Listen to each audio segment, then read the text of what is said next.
राधे राधे दोस्तों जैसे कि आप देख रहे हैं कि हेमा मालिनी जी प्रेमानंद जी महाराज जी के पास गई हैं, तो मैंने शीर्षक में लिखा है कि ताकत के सामने दुनिया झुकती है, यानी सब झुकते हैं। तो इसका एक छोटा सा एग्जांपल क्या है कि सबसे बड़ा जो शारीरिक तौर पे ना हाथी के पास सबसे बड़ा बल होता है, ठीक है, लेकिन हाथी के पास शरीर बल होता है, उससे बड़ा बल होता है प्राण बल, और प्राण बल शेर के पास होता है। तो हाथी के ऊपर कब्जा कर लेता है, यानी इसको हरा देता है। और प्राण बल से बड़ा होता है बुद्धि बल, वो आदमी की बुद्धि के बदौलत सर्कस में डांस कर रहा होता है। और बुद्धि बल से बड़ा होता है संगठन बल, वो लोग भी कहीं ना कहीं जहां भी उनको सर्कस दिखानी होती है तो उनको भी कलेक्टर, जिनके पास पावर होती है, कलेक्टर कमिश्नर, इनसे उनको परमिशन लेनी होती है।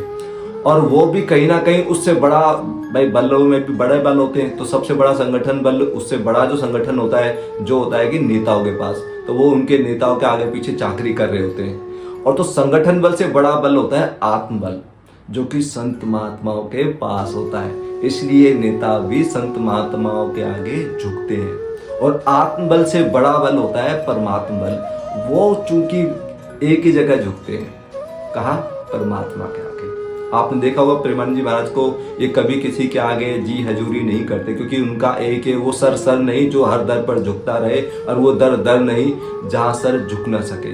तो ये कहाँ झुकते हैं? सिर्फ और सिर्फ परमात्मा के आगे। बाकी तो संसार में तो आदमी अपने अपने स्वार्थ में कहीं भी झुक सकता है, क्योंकि उनको तो संसार का ही स्वार्थ लगता है, और उनका एक स्वार्थ है सिर्फ हरि से, राधा कृष्ण से। तो इसलिए वो अपना शीश या अपना मन सिर्फ और सिर्फ हरि चरणों में झुकाते हैं।